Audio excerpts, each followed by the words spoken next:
Bonjour éclaireur Pro-Vérité, bonjour à tous mes condisciples de la classe éclaireur Pro-Vérité. Mon édito aujourd'hui a pour titre « Tel un malheureux clébard ». Un adage de chez nous dit que la nature, pour punir le chien, lui fait une plaie sur la nuque. La nuque est cette partie de son corps hors de portée de sa langue. Et la plaie suinte, et elle sert de garde-manger aux mouches qui s'y nourrissent à cœur joie. Cet adage se dit dans un contexte de malédiction. Et ce clébard illustre parfaitement la situation du PDCI dans un avenir très proche.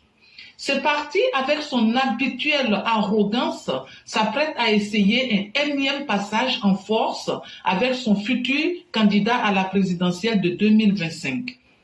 Oui, Thiam Serra, à coup sûr, ce furoncle mûr, plein de pus verdâtres sur la nuque des régionalistes du PDCI.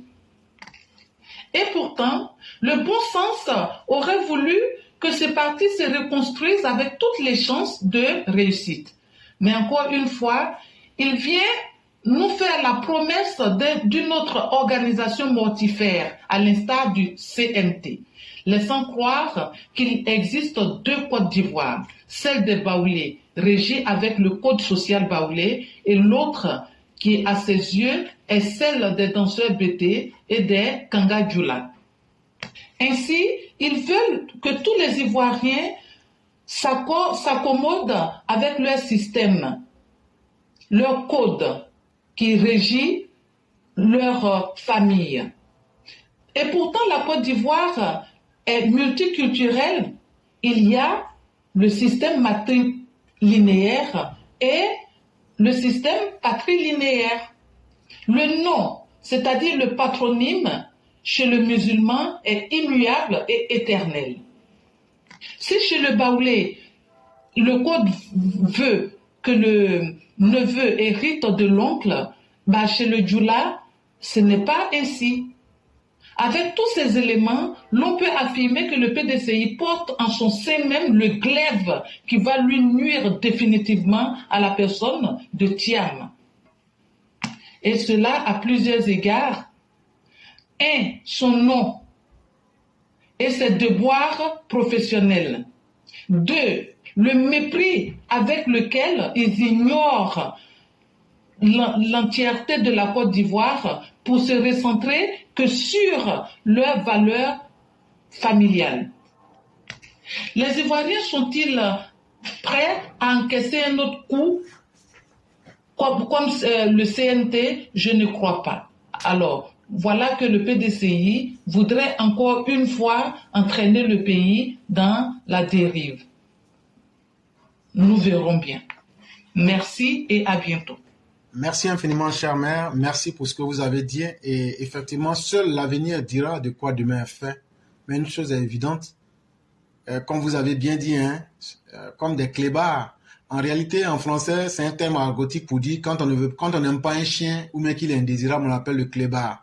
Et donc, surtout quand il est en mauvaise posture avec une grosse plaie sur la tête, personne n'en veut. Et c'est ce que le PDCI est devenu. Et dans cette laideur absolue, il faut se faire voir de tous pourquoi on parle de lui. Et surtout dans le mauvais sens. Mais je crois aussi qu'il y a un adage qui dit que quand la fin du chien est proche, ses aboiements se font plus forts. Et je dis que ce sera la période la plus intéressante parce que ce jour-là, les chiens vont se régaler des cadavres de politiciens en Côte d'Ivoire. Et moi, je serai très heureux de voir ce jour-là. Parce que tous les politiciens qui pensent que c'est par la violence, la manipulation, la malice, ça on le dit, mais vous serez surpris de voir des gens extrêmement déterminés attaquer vos résidences et vous neutraliser vos familles. Ça ne sera plus aller entourer la résidence pour dire non, on va négocier. Le temps qu'on va dire on va négocier là, les gens vous ont déjà égorgé. Vous les politiciens, fauteurs de troubles. Donc on préfère vous dire ça. Là quand c'est comme ça, personne ne dira qu'il est étonné de quoi que ce soit. Parce que vous avez fait trop de mal à la Côte d'Ivoire. Mais vous semblez ne pas vouloir prendre conscience parce que ça vous a marché, ça a marché pour vous jusque-là. Mais est-ce que ça va continuer toujours? Voilà aussi une problématique à laquelle vous n'avez jamais prêté attention. Mais tôt ou tard, il va falloir que cela prenne fin.